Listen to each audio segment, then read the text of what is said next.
এই অসাধারণ মাসের শেষে এসে আমরা সবাই হয়তো এই চিন্তায় বিভোর যে আমাদের ইবাদত, আমাদের উপাসনা কি যথেষ্ট ছিল? আল্লাহকে আমাদের নামাজে, ভোরে ঘুম থেকে ওঠা আর মনোযোগ দেবার, তার প্রতি যথাযথ দোয়ার ক্ষেত্রে অলসতাগুলো উপেক্ষা করবেন? আমাদের অর্জনের অনুভূতি হচ্ছে, আবার একই সাথে অনুশোচনাও করছি যে সময়ের যথাযথ সদ্ব্যবহার হয়তো করিনি।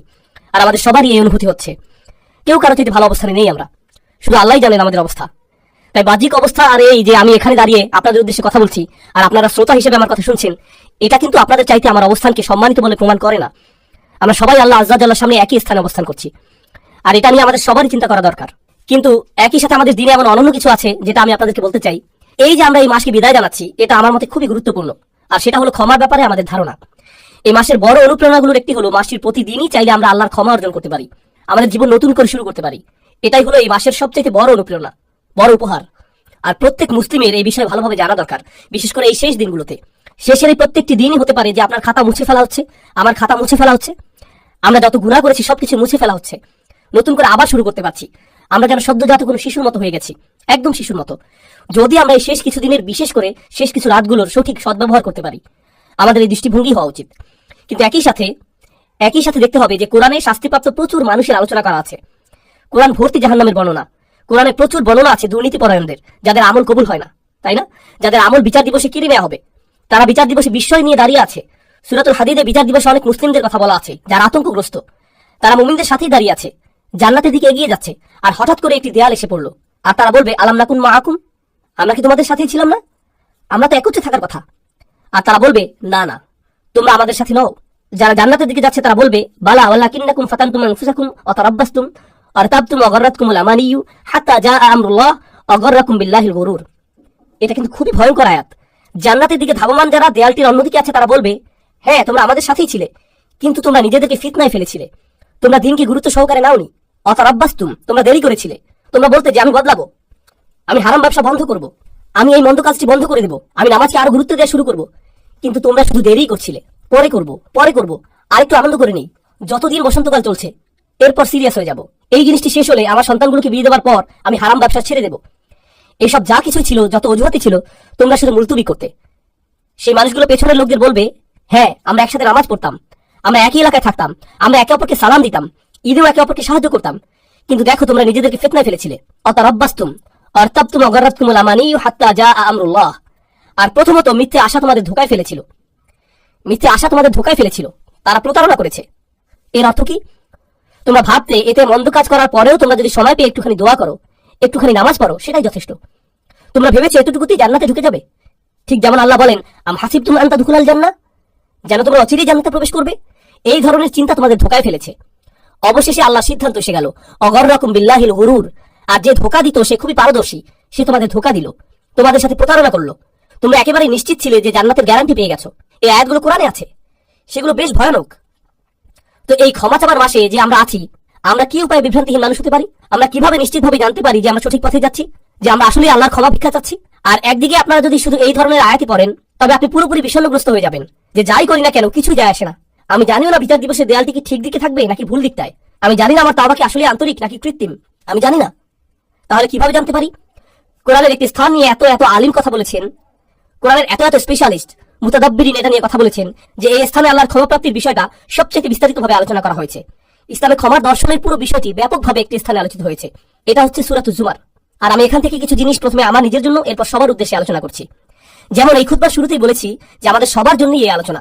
এই আয়াতগুলো সম্পর্কে আমি আপনাদের বলেছি, এর মানে এই নয় যে আমার এগুলোর দরকার নেই, এমন নয় যে আমি জান্নাতের গ্যারান্টি পেয়ে গেছি, আপনারা এখনো পাননি, বরং আমাদের সবার অবস্থা একই এখানে।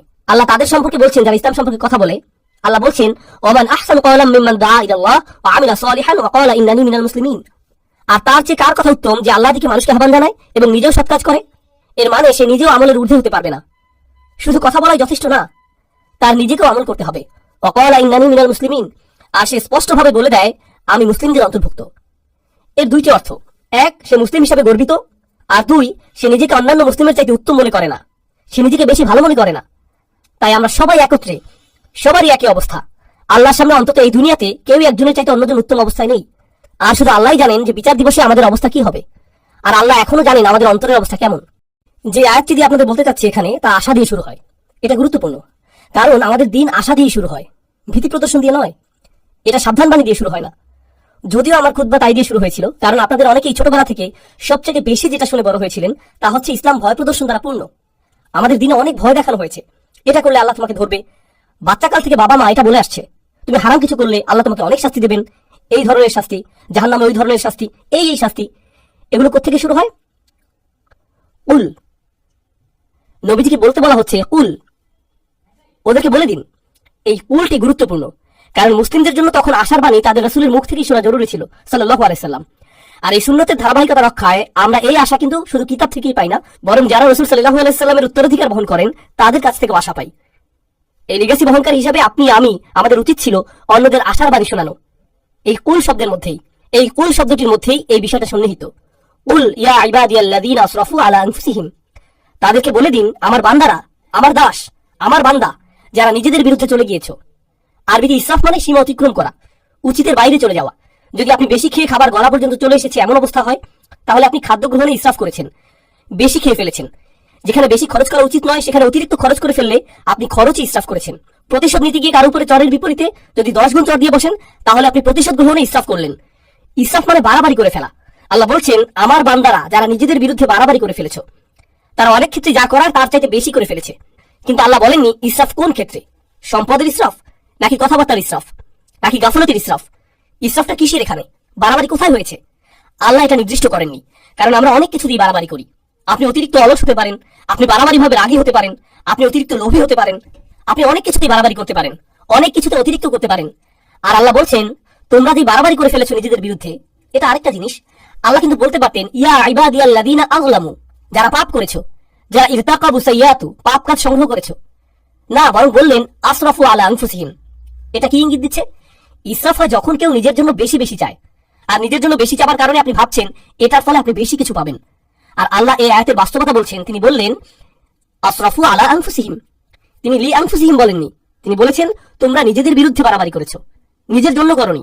তুমি ভাবছিলে তুমি গিয়ে সীমা অতিক্রম করেছো কারণ এতে তোমার জন্য কিছু থাকবে, কিন্তু বাস্তবতা হলো প্রত্যেকবার এমনটা করার সময় এটা তোমার বিরুদ্ধেই গিয়েছে। আলা আনফুসিহিম লা তাকনাতু মির রাহমাতিল্লাহ। তুমি যদি এটা মেনে নাও আর আমি যদি মেনে নেই যে আমরা কিছু জিনিস বাড়াবাড়ি করেছি, কিছু জিনিসে সীমা অতিক্রম করেছি, তাহলে আল্লাহ বলছেন কোনোভাবেই আশাহত হয়েও না। এটা হলো সিদ্দাতুল ইয়াইস আল কুনুত, সিদ্দাতুল ইয়াইস, প্রচন্ড হতাশা, খুবই বিষণ্ণতা। এখানে কি শিখতে পাচ্ছি? গুনাহ, মন্দ কাজ, এগুলো আমাদেরকে হতাশ করে দেয়। তারা এমন অনুভূতি আনে যে আল্লাহ তো আর আমাকে ক্ষমা করবেন না, আমার অবস্থা তো খুব খারাপ, তাই না? ক্ষমা চাবার অর্থটাই বা আর কি? আমি কি করছি জানেন? আমি কি কি কাজ করি সেগুলো জানেন? আপনি না জানলেই ভালো ভাই, আমি খুবই খারাপ। আর এই সময় ভাবছেন, এই সময় সে ক্ষমা চাবার মানেটাই বাকি। আর আল্লাহ জানেন এই চিন্তাগুলো ওসব মন্দ কাজের থেকে উৎপন্ন হয়। আবার কেউ বলে ক্ষমা চাওয়া নিয়ে আমি আর ভাবতে পারবো না। আসলে যারা ভালো মানুষ তারা তো ইস্তেগফার ইত্যাদি করে, আমি তো অনেক অনেক খারাপ কাজের মধ্যে জড়িত। তাছাড়া এসব থেকে দূরে থাকবো সেটাও না, একেবারেই আশাহীন হয়ে যায়। তাছাড়া এসব থেকে দূরে থাকবো সেটাও আপাতত হচ্ছে না। আল্লাহ বলছেন লা তাকনাতু মির রাহমাতিল্লাহ, নিজেদেরকে আলাদা করে ফেলো না, আশাহত হয়েও না, একেবারে আশাহীন হয়ে যেও না আল্লাহর ভালোবাসা, যত্ন আর ক্ষমা থেকে। আল্লাহ তোমাকে ভালোবাসা বন্ধ করেননি, তোমার খেয়াল রাখাও বন্ধ করেননি। এমন কখনোই না যে আল্লাহ তোমার প্রতি ক্ষমা দেখাতে আর আগ্রহী নন, এমন কিছুই না। আপনি নিজেকে বলেন আল্লাহ মনে হয় আমাকে শাস্তি দিতেই চান, না, এটা আপনার ধারণা। আল্লাহ বলেননি, আপনি বলছেন। আল্লাহ কোরআনে কখনোই বলেন না যে আপনাকে শাস্তি দিতে চান, বরং তিনি উল্টোটাই বলেন মা ইয়াফআলুল্লাহু বিআযাবিকুম, আপনাকে শাস্তি দিয়ে আল্লাহ কি লাভ? তিনি কেন শাস্তি দিবেন আপনাকে? হুবহু এটাই বলেছেন আল্লাহ। দেখুন, কিছুদিন আগে অসাধারণ এক হাদিস পড়েছি, এটা আমার দৃষ্টিভঙ্গি একেবারেই বদলে দিয়েছে। আপনাদেরকে এটা আগেও বলেছি যে আল্লাহ আমাদের সকলের জন্যই জান্নাতে ঘর বানিয়েছেন, প্রত্যেকটি মানুষের জন্যই, মুসলিম বলেন অমুসলিম বলেন সবাই, আমাদের প্রত্যেকের জন্যই জান্নাতে একটি বাড়ি বানানো আছে, আমাদের জন্যই অপেক্ষা করছে, একটি পরিবার অপেক্ষা করছে সেখানে। কেউ কেউ পরিবার বলতে বোঝেন যে তিনি আপনার আর আপনার পরিবারের জন্য জান্নাতের গ্যারান্টি আগেই দিয়ে রেখেছেন। শুধু কিছু মানুষ যেতেই চায় না, কিছু মানুষ জান্নাতেই যেতে চায় না, আর তাই জান্নাতে অনেক খালি বাসা পড়ে থাকবে যখন মানুষজন যাবে। আর আল্লাহ বলছেন এই ঘরগুলো উত্তরাধিকার হিসেবে মুমিনদেরকে দেয়া হবে, উলাইকা হুমুল ওয়ারিসুন, সেগুলোকে মুমিনদের জন্য উত্তরাধিকার হিসেবে দেয়া হবে, যারা নিজের পরিবার সহ জান্নাতে আনন্দ করতে চায়নি তাদের ঘর। আল্লাহ কোরআনে বলছেন আল্লাযীনা খাসিরু আনফুসাহুম ওয়া আহলিহিম ইয়াওমাল কিয়ামাহ, যারা নিজেদের আর নিজেদের পরিবারকে হারিয়ে ফেলেছে বিচার দিবসে। নিজের পরিবারকে কিভাবে বিচার দিবসে হারিয়ে ফেলে? কারণ পরিবার তো অপেক্ষাই করছিল, পরিবার তো জান্নাতেই ছিল, সুন্দর এক জীবন তো ছিল ওখানে। তাই আল্লাহ আযজা ওয়া জাল্লা এই আয়াতে বলছেন ইন্নাল্লাহা ইয়াগফিরু যুনুবা জামিআ। দয়া করে খোলা কানে এই আয়াতগুলো শুনুন। রমজানের আর যে কদিন বাকি আছে সেগুলো সুযোগ নিন, নিজেদের জন্য আর আপনার পরিবারের জন্য হলেও ইন্নাল্লাহা ইয়াগফিরুয যুনুবা জামিআ, আল্লাহ ক্ষমা করে দিবেন সমস্ত গুনাহ, সব একত্রেই। আর এটা কোরআনের একটা মিরাকল। কোরআনের সবচেয়ে বড় উপহারগুলোর একটি এই যে আল্লাহ বলেছেন জুনুব, তিনি সাইয়্যাত বলেননি। কারণ আরবিতে সাইয়্যাত হলো গুনাহ, আর জুনুব তার চাইতে ছোট। আর আল্লাহ বলছেন তিনি ছোটগুলোকেও ঢেকে রাখবেন। আসলে ছোটগুলোর নাকচ করা বড়গুলোকেও অন্তর্ভুক্ত করে ফেলে। যেমন আল্লাহ যদি বলেন আমি তোমার বড় গুনাহগুলো মাফ করে দেব, এর মানে তিনি ছোট গুনাহগুলো হয়তো বাদ দেবেন। তিনি বলছেন আমি তোমার ক্ষুদ্রতম গুনাহটিকেও ক্ষমা করব। তোমার আমলনামা এতই পরিষ্কার করে দেব যে তাতে একটু দাগ থাকবে না, সবকিছু চলে যাবে জামিআন, সবকিছু একত্রেই। ইন্নাহু হুয়াল গফুরুর রহিম, কোনো সন্দেহ নেই তিনি একমাত্র যিনি প্রচন্ডভাবে ক্ষমাশীল, প্রচন্ড ক্ষমাশীল তিনি। আর তিনি সর্বক্ষণই প্রেমময়, সর্বক্ষণই করুণাময়, সর্বক্ষণই যত্নশীল। এটাই ক্ষমার ব্যাপারে প্রথম বার্তা দেবার কথা ছিল। আল্লাহ সবকিছু মাফ করে দিতে প্রস্তুত, আল্লাহ আপনার সবকিছু একেবারে নতুন করে শুরু করতে প্রস্তুত। তবে সেটাই কিন্তু একমাত্র নয়। কেউ এই আয়াত পরে ভাবলো এটাই আয়াতের বার্তা। না না না না, দেখুন আমের বা নির্দেশ কিন্তু এখনো চলছে। তাই পরে আয়াতটি পড়ার পদ্ধতি হলো কুল ইয়া ইবাদিয়াল্লাযীনা আসরাফু আলা আনফুসিহিম আনিবু ইলা রাব্বিকুম। এটা ঠিক এমনই, এভাবেই বোঝানো হচ্ছে। এর মানে হলো আমার বান্দারা, এখন যেহেতু জানো যে আমি সবকিছুই ক্ষমা করে দেব, আমার কাছে ফিরে আসো, নিজের মালিকের কাছে ফিরে আসো। এই বার্তার পরের অংশ এটাই। ক্ষমার আলোচনা ওখানেই শেষ হয়নি, তার কাছে ফিরে আসুন। তিনি বলছেন আমি ক্ষমা করতে প্রস্তুত, কিন্তু আমার ক্ষমা বিনামূল্যে নয়। এটা অর্জন করতে তোমাকে কিছু একটা করতে হবে। আমার কাছে ফিরে আসো। আনিবু ইলা রব্বিকুম, নিজের অন্তর তোমার রবের দিকে ফিরিয়ে দাও। আমার কাছে ফিরে আসো। আনিবু ইলা রব্বিকুম, নিজের অন্তর তোমার রবের দিকে ফিরিয়ে দাও। দেখুন আরবিতে তওবা আক্ষরিকভাবে হতে পারে, আল্লাহর দিকে অন্তর ফিরে আসা তওবা হয়, আবার শারীরিকভাবে ফিরে আসাকেও তওবা বলা যেতে পারে। ইনাবা শুধু অন্তরের জন্য। আরবিতে ইনাবা ব্যবহৃত হয় যখন অন্তর আল্লাহর দিকে ফিরে আসে। তাই আল্লাহ বলছেন তোমার অন্তর কোথায়, কি নিয়ে ব্যস্ত তুমি, কি নিয়ে বিভ্রান্ত তুমি, তোমার মালিকের কাছে ফিরে যাও, তিনি ক্ষমা করতে প্রস্তুত। ওয়াসলিমু লাহু, এরপর তিনি বলছেন যেহেতু তোমার অন্তর আমাকে দিয়েছো, এখন তোমার সত্তাকেও আমার প্রতি সমর্পণ করো, ইসলামে থাকো, নিজেকে সমর্পণ করো, মান্য করতে প্রস্তুত হও। ওয়া আসলিমু লাহু মিন ক্বাবলু আন ইয়াতিয়াকুমুল আযাব সুম্মা লা তুনসারুন, শাস্তি আসার পূর্বেই এরপর আর সাহায্য প্রাপ্ত হবে না। এখন আল্লাহ শাস্তির কথা বলেছেন, এমন না যে আয়াতে শাস্তির কথা নেই, আছে। কিন্তু শুরু হয়েছে কি দিয়ে? শুরু হয়েছে উৎসাহ দিয়ে, যে দেখো আমি সব ক্ষমা করতে প্রস্তুত, কোনো শাস্তি তোমাকে দেওয়া হবে না। তুমি যদি চাও তবে আমার কাছে ফিরে আসো, নিজেকে আমার কাছে সমর্পণ করে দেওয়া উচিত তোমার। আর তাড়াতাড়ি করো এটা। এমন ভেবো না যে অনেক সময় হাতে আছে।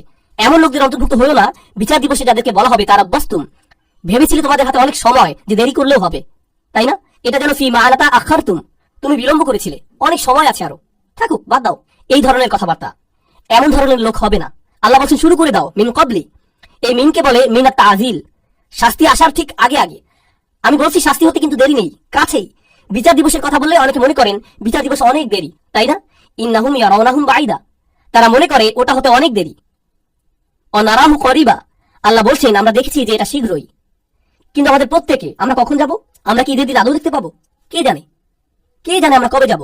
কে জানে মৃত্যুর ফেরেশতার কাছে আল্লাহ কি লিখে দিয়েছেন? আমরা পার্কিং লট পর্যন্ত কি যেতে পারবো? কে জানে? আমরা কেউ জানি না।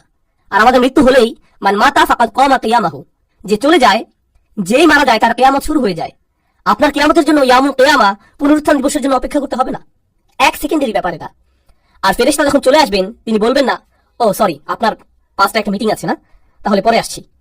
এমনটা কিন্তু হবে না। যখন যাবার সময় চলে আসবে যেতেই হবে, কোনো দেরি হবে না। তাই আল্লাহ বলছেন আর দেরি করো না, নিজের অন্তরকে আমার দিকে ফিরিয়ে আনতে আর সমর্পণ করতে বিলম্ব করো না। ওয়া আনিবু ইলা রাব্বিকুম ওয়া আসলিমু লাহু। তাছাড়া আমাদের দিনের সৌন্দর্যটা দেখুন। কেউ যদি খুতবাতে বসে বসে সিদ্ধান্ত নেয় যে সে আল্লাহর দিকে ফিরে আসবে, সে এখনো কিন্তু কিছুই করেনি। সে কিন্তু এখনো তার জীবনধারা সম্পর্কিত কিছুই বদলায়নি। সে এখনো তার আয়ের উৎস নিয়েও কিছু করেনি, কিংবা তার আচরণেও পরিবর্তন আসেনি।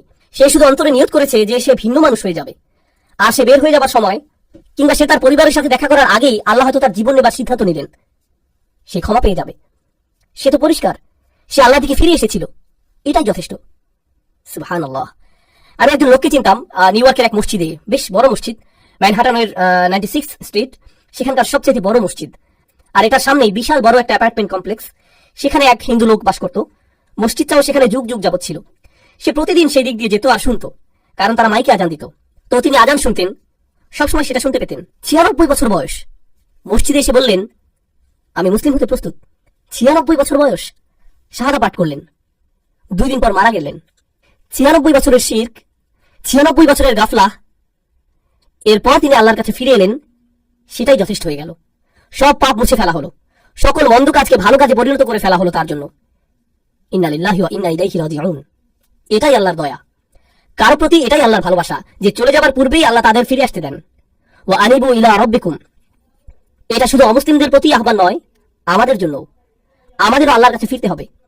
এমন মনে করবেন না যে আমি শুধু খুব আধুনিকতাবাদী লিবারেলদের উদ্দেশ্যে কথাগুলো বলছি, এখানকার ধার্মিকদের উদ্দেশ্যে বলছি না, হিজাব সহ বোন কিংবা দাড়িওয়ালা সেই ভাইটির উদ্দেশ্যে না, না না না, সবার উদ্দেশ্যেই বলছি। আল্লাহ কিন্তু বিচার দিবসে আমাদের চেহারা দেখবেন না, আল্লাহ দেখবেন আমাদের অন্তরে কি আছে। আমাদের দেখতে কিছু করতে বেশি ধার্মিক ধার্মিক মনে হয়, তার মানে এই নয় যে আমরা অন্যের চাইতে ভালো অবস্থানে আছি, এটা শুধু আল্লাহই ভালো জানেন। ওয়া আসলিমু লাহু মিন ক্বাবলু আন ইয়াতিয়াকুমুল আযাব সুম্মা লা তুনসারুন। ওয়াত্তাবিউ, আদেশ এখনো চলছে, তোমাদের মধ্যে যারা পাপী, ওয়াত্তাবিউ আহসানা মা উনজিলা ইলাইকুম মির রাব্বিকুম। কি যে সুন্দর, আল্লাহ বলছেন তোমাদের যা দেয়া হয়েছে তার সর্বোত্তমটি অনুসরণ করো, তোমাদের প্রতি নাজিলকৃতের মধ্যে সর্বোত্তমটি। এর অর্থ কি হয়? এর অর্থ হলো কোরআন। এর আগেই ওহী নাজিল হয়েছিল, কিন্তু মানুষের প্রতি নাজিলকৃত সর্বোত্তমটি হলো আল্লাহর এই কিতাব। আর কোনো কিছুই এর চাইতে উত্তম নয়। তোমরা কেন এর অনুসরণ করছো না? আল্লাহ এই আয়াতে আমাদের বলছেন যারা তার দিকে ফিরে আসতে চায়, তার দিকে ফিরে আসার রাস্তাটি হলো তার কিতাবের অনুসরণ করা। আর না বুঝে কোনো মানচিত্র তো আপনি অনুসরণ করতে পারবেন না। আপনি দিক না চিনলে মানচিত্র কিভাবে অনুসরণ করবেন? আপনার আমার এই কিতাবের সাথে সরাসরি সম্পর্ক করা দরকার। যদি আপনি এই কিতাবটিকে উপেক্ষা করে চলছেন, তবে এই আয়াত আপনার জন্য। আপনি আমি যদি ক্ষমা চাই, তবে এই কোরআনের সাথে সরাসরি সম্পর্ক করতে হবে। এটা পড়ুন, কি বলতে চাচ্ছে সেটা বোঝার চেষ্টা করুন, আন্তরিকতার সাথে আল্লাহর কাছে দোয়া করুন, হে আল্লাহ এই কিতাব বুঝতে আমাদেরকে সাহায্য করুন। আমি অনুবাদ পড়ছি, কিছুই বুঝছি না, আমাকে এর ব্যাখ্যা বুঝতে সাহায্য করুন। আপনি কি বলতে চাচ্ছেন আমাকে বলুন। ইয়া আল্লাহ, আরবি শিক্ষা আমার জন্য সহজ করে দিন, যেন আমি আপনার কিতাবের সাথে সম্পর্ক করতে পারি। আল্লাহ আপনার জন্য সহজ করে দিবেন। তিনি করবেন না এমন হবে না। সমস্ত মানব জাতির প্রতি এটা খোলা দাওয়াত। তিনি বলেছেন তিনি সহজ করে দিবেন। আমি তো এটা আপনার জন্য সহজ করে দিতে পারবো না, আল্লাহ পারবেন। ওয়ালাকাদ ইয়াসসারনাল কুরআনা লিযিকরি। তিনি বলছেন আমরা তো কোরআন সহজ করে দিয়েছি। তিনি বলেননি লিল আরব। তিনি শুধু আরবদের জন্য সহজ করে দেননি, বরং পুরো মানব জাতির জন্য সহজ করেছেন। এটাই তার ওয়াদা। তাই তাকে কিছু আন্তরিকতা দেখান, নিজের পক্ষ থেকে কিছু প্রেরণা দেখান যে আপনি প্রস্তুত, যে আমিও ফিরে যেতে চাই। আপনি দেখতে পাবেন দরজা তার থেকেই খুলে আসছে। ওয়াত্তাবিউ আহসানা মা উনজিলা ইলাইক মির রাব্বিকুম। যা পাঠানো হয়েছে তার সর্বোত্তম অনুসরণ করো। অর্থাৎ এই কিতাবের চাইতে উত্তম বার্তা, উত্তম উপদেশ তো কখনোই তোমরা পেতে পারতে না। কোন মুসলিমের এই কিতাবের সাথে সরাসরি সম্পর্ক থাকা মানে উপদেশ পাওয়ার জন্য সবসময় কেউ না কেউ থাকা, তার অন্তরকে শান্ত করার জন্য কেউ না কেউ সবসময় আছে। আপনি কোরআনের যে কোনো পৃষ্ঠা খুলে পড়া শুরু করুন, শান্তি আর সুখ পাবেন। আপনি খুশুখুজুর সাথে সালাত আদায় করুন আর আল্লাহর কথাগুলো তিলাওয়াত করুন, এমন সমাধান পেয়ে যাবেন যেটা কল্পনাও করেননি। আল্লাহর কথার মাধ্যমে সেটা চলে আসবে আপনার কাছে। কোরআন অসীম, সর্বক্ষণ প্রাসঙ্গিক। এটা এমন একটা কিতাব যেটা সর্বকালে উপযুক্ত, আক্ষরিকভাবেই। কলেজে থাকতে আমি এক বন্ধুর সাথে এই এক্সপেরিমেন্ট করেছিলাম।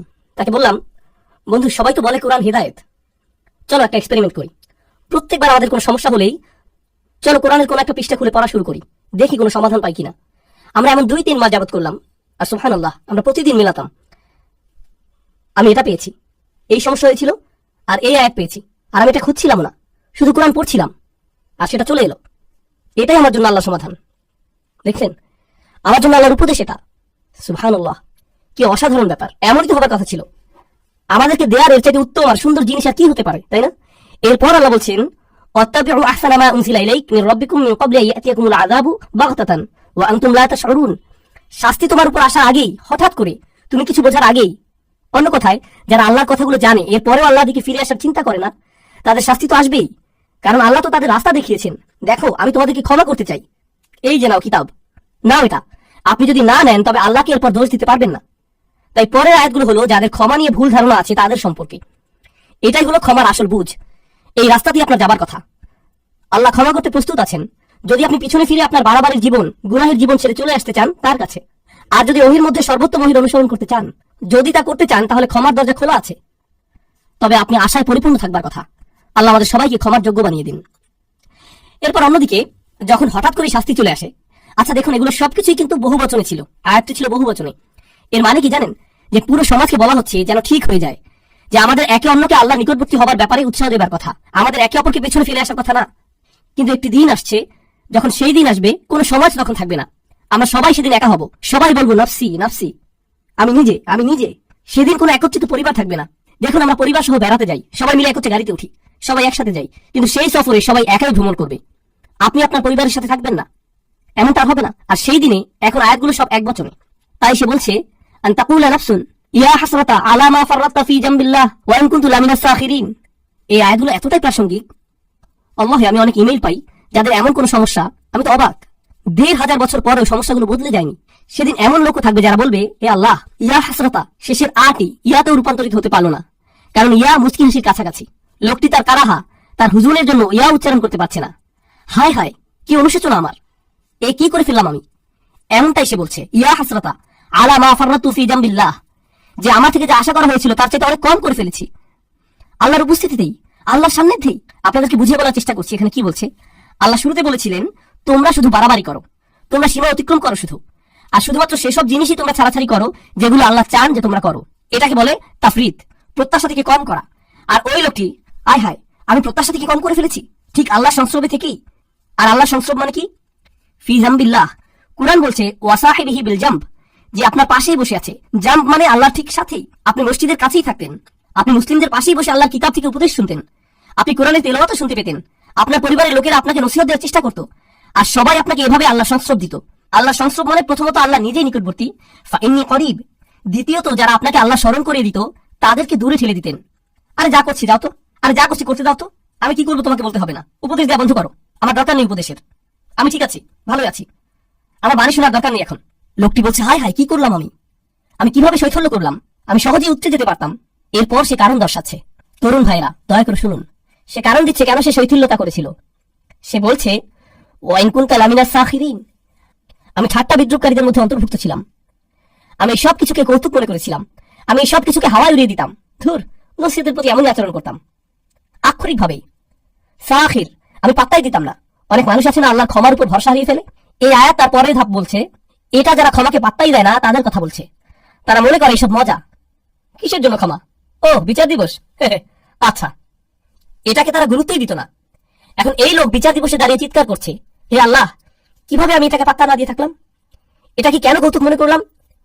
এরপর দ্বিতীয় ধরনের লোক, আতাকুলা লাউ আন্নাল্লাহ হাদানি, দ্বিতীয় ধরনের লোক বলছে, ইস, যদি আল্লাহ আমাকে হিদায়াত দিতেন, এটা আল্লাহর দোষ, তিনি যদি আমাকে হিদায়াত দিতেন তাহলে লাকুনতু মিনাল মুত্তাকিন, তাহলে আমি মুত্তাকিদের অন্তর্ভুক্ত হতাম। আল্লাহ সিদ্ধান্ত নিয়েছিলেন যে আমি বিদ্রুপকারী হব, আল্লাহর সিদ্ধান্ত যে আমি নামাজ পড়িনি, আল্লাহ ঠিক করেছিলেন যে আমি অলস থাকবো, তিনি ঠিক করেছিলেন আমি বদরাগী হব। এটা তো আমার দোষ না, এটা আল্লাহর দোষ। এটাও সে বিচার দিবসে বলছে। সে এই দুনিয়াতে মিথ্যুক ছিল, আখিরাতেও মিথ্যুক। তুমি আল্লাহর উপরে চাপিয়ে দিচ্ছ, হ্যাঁ, যেন সব দোষ তারই, যেন তারই সব দোষ, যেন তোমার কোনোই দোষ নেই। সুবহানাল্লাহ, এটা তো অন্য কারোর জন্য করো না। কেউ রাস্তায় তোমাকে আটকে দিল, আল্লাহর দোষ। এই লোক, সে তো গাড়ি চালাতেই জানে না, দেখে চালাতে পারে না, তাকে ফাইন করা উচিত। তাকে কেন দোষ দিচ্ছ? নিজেকে তো দোষ দাও না, তাই না? আপনি কোনো গ্রোসারি দোকানে গেলেন, ক্যাশ রেজিস্টারে গিয়ে টাকা পরিশোধ করছেন, এখন সেই লোক টাকা ফেরত দিল না, 10 টাকা ফেরত পাবেন আপনি, সেটা সে দিল না। এই যে আমার 10 টাকা কই? সে বলল এটা তো আল্লাহর দোষ, আল্লাহ ঠিক করেছেন আপনি টাকাটা পাবেন না। কি বলছেন আপনি? আমার 10 টাকা ফেরত দিন। অন্য মানুষদের কাজে তাদেরকে দোষ দিতে আপনি ঠিকই জানেন, কিন্তু যখন নিজের বিষয় আসে তখন বলেন না না না, আল্লাহ সিদ্ধান্ত করেছেন যে আমি বন্ধ কাজ করব। আসলেই মুনাফিক। এভাবেই চলবেন আপনি, এই অজুহাতের পেছনেই লুকাবেন আপনি। এই কথা বিচার দিবসে বলছেন। আমি তো মুত্তাকিই হতাম যদি আল্লাহ হিদায়াত দিতেন। তিনি আমার গোমরাহির সিদ্ধান্ত নিয়েছেন, পুরোটাই আমার তাকদীর। আও তাকুল হিনা তারাল আযাব লাউ আন্না লি কাররাতান। এরপর যখন সে শাস্তি দেখতে পেল, বলল আচ্ছা আচ্ছা আচ্ছা, ঠিক আছে, আসলে আমারই দোষ, আমি মানছি। যখন সে শাস্তি দেখতে পেল, আমাকে আরেকটি সুযোগ দিন।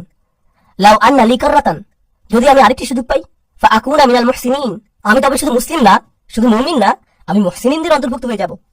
মুহসিনের সংজ্ঞা কি? আল্লাহর ইবাদত করা যেন তাকে দেখতে পাচ্ছেন। এখন আল্লাহ শাস্তি দেখার পর সে বলছে আমি আল্লাহর ইবাদত করব যেন শাস্তি দেখতে পাচ্ছি, আমার ইহসান থাকবে, আমি প্রস্তুত। ইয়া আল্লাহ, আমাকে একবার ফেরত পাঠান, আমি খুব ভালো হয়ে যাব, আমি বদলাতে একদম রাজি আছি, শুধু একটা সুযোগ দিন, আপনি তো আর রহমান, আমাকে তো সুযোগ দিবেন। এই ধরনের কথাগুলো মানুষেরা বলবে, এইসব অজুহাত তারা দেবে, কারণ ক্ষমা পাওয়ার মানে কি তারা বুঝতেই পারেনি। আর আল্লাহ তাদের কি উত্তর দেবেন? খুতবা শেষ করতে করতে বলছি, বালা, না না না, বরং উল্টো। প্রথম যে লোকটি বলেছিল ইয়া আল্লাহ আমার শৈথল্য হয়ে গিয়েছে, আমি দুঃখিত, না, আপনার দুঃখিত হওয়াতে কিছু যায় আসে না। দ্বিতীয় লোকটি যে বলল যদি আল্লাহ আমাকে হিদায়াত দিতেন তবে আমি ঠিক থাকতাম, আল্লাহ বলছেন এই যুক্তি এখানে চলবে না।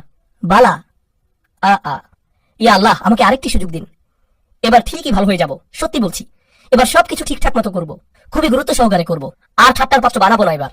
আল্লাহ বলছেন না, সেই সময় শেষ, আমি তোমাকে বার্তা পাঠিয়েছিলাম যে আমি সব মাফ করে দেব, কিন্তু তুমি পাত্তা দাওনি, তুমি ছুঁড়ে ফেলেছিলে। সেই আমন্ত্রণে থুতু দিয়েছিলে, তুমি এটাকে কৌতুক ভেবেছিলে, সেটা তোমার দোষ, সব তোমার দোষ। আল্লাহ বলছেন, বালা কদ জাআতকুম আয়াতি, আমার আয়াত এসেছিল তোমার কাছে, আর এটা এক বচনে। এর মানে কি জানেন? ওহী রাসূলুল্লাহ সাল্লাল্লাহু আলাইহি সাল্লামের কাছে এসেছিল, কোরআন তার কাছে এসেছিল, আর তার মাধ্যমে আপনাদের সবার কাছে আলাদা আলাদা করে। আল্লাহ বলছেন, জাআতকা আয়াতি, জাআতকা আয়াতি, আমার আয়াত তোমার কাছে এসেছিল, আর তোমার কাছে, আর তোমার কাছে। আর এটা আতাতকা আয়াতিও নয়, বলছে জাআতকা আয়াতি, যা আমারে অনেক দূর থেকে আসা।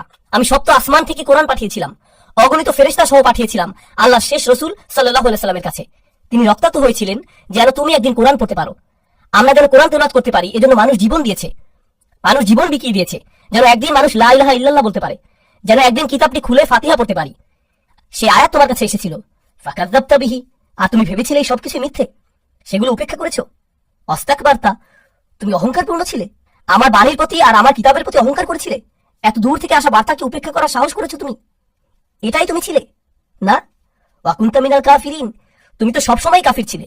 চাইলে এখন আল্লাহর কাছে এসে সারাদিন ধরে কাঁদতে পারো। এটাই হলো ক্ষমার প্রকৃত বোঝ। আল্লাহর আয়াত আমাদের সবার কাছে এসেছে। এই মাসে আমরা ওহী আগমন উদযাপন করি।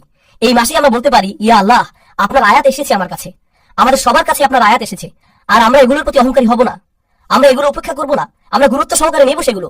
কোরআনের সাথে আপনার সম্পর্ক এই মাসেই ঠিক করুন, যেন মাস শেষ হবার পরেও সেটা চালিয়ে যেতে পারেন, সেসব মানুষদের অন্তর্ভুক্ত হন। দোয়া করি যেন আমি তাদের মধ্যে হতে পারি, যেন আপনারা তাদের মধ্যে হতে পারেন, যেন আল্লাহ আমাদের জন্য কোরআনের সান্নিধ্যে যাওয়াটা সহজ করে দেন। যত দিন যায় আরো কাছে যেন যেতে পারি, অলসতা যেন আমাদের কখনো ছুটে না পারে। এই উপহার, এই ভালোবাসা কোরআনের প্রতি যা আল্লাহ আমাদেরকে দিয়েছেন, সেটা যেন আমরা সবার কাছে ছড়িয়ে দিতে পারি, সেই দোয়া করছি। এই উপহারের মহত্ব ও গুরুত্ব যেন আমরা আমাদের সন্তানদের মাঝে ছড়িয়ে দিতে পারি, তাদের মধ্যেও যেন এই ভালোবাসা গড়ে ওঠে। আপনার বাচ্চাকে ভিডিও গেম কিনে দিলে কত খুশি হয় খেয়াল করেছেন? তাদের চেহারার আনন্দ লক্ষ্য করেছেন? ঈদ আসছে, তাদেরকে আমরা খেলনা দেব, তখন তাদের চেহারার আনন্দ দেখেন, কত খুশি তারা, কিভাবে চিৎকার করছে। এটাকে আরবিতে ফারাহ বলে। আল্লাহ কোরআন সম্পর্কে বলছেন, ফাবিযালিকা ফালিয়াফরাহু, এই কোরআনের কারণেই তোমাদের উচিত খুশিতে উৎফুল্ল হওয়া। কোথায় সেই খুশি? কোরআন নিয়ে সেই আনন্দ কোথায়? আমাদের কিভাবে নবীজি সাল্লাল্লাহু আলাইহি সাল্লাম বলবেন, ইয়া আহলাল কোরআন, হে কোরআনের মানুষ, কোরআনের লোকজন, সেটা কোথায়? আজকেই ঠিক করার সময়। কালকের জন্য অপেক্ষা করবেন না, আজ রাতের জন্য অপেক্ষা করবেন না। কোরআনের মানুষ হয়ে যান, আল্লাহর নিকটবর্তী হবার মতো মানুষ হয়ে যান, তার ক্ষমা অর্জন করে নিন, তার আমন্ত্রণ গ্রহণ করুন। আল্লাহ যেন আমাদের সবাইকে তার ক্ষমা, তার ভালোবাসা, তার করুণার যোগ্য বানিয়ে দিন। যেন আল্লাহ আযজা ওয়া জাল্লা আমাদের সবাইকে, আমাদের সন্তানদেরকে, আমাদের পিতামাতা, আমাদের আত্মীয়দের তার জান্নাতে প্রবেশ করিয়ে দিন। আল্লাহ আযজা ওয়া জাল্লা যেন সকল মুসলিমদের সকল ভুল মাফ করে দেন। আল্লাহ আযজা ওয়া জাল্লা যেন সমস্ত রোজা, সকল ইবাদত কবুল করে নেন, এমনকি যেগুলো ভুলে ভরা, অলসতায় ভরা, সেগুলো আল্লাহ যেন আমাদের সবাইকে তেমন বানিয়ে দিন। বিচার দিবসে তার ছায়ার নিচে দাঁড়ানোর তৌফিক দিন। বারাকাল্লাহু লি ওয়া লাকুম ফিল কুরআনিল হাকিম ওয়া নাফা'নি ওয়া ইয়্যাকুম বিল আয়াতি ওয়াজ যিকরিল হাকিম। আসসালামু আলাইকুম ওয়া রাহমাতুল্লাহি ওয়া বারাকাতুহু।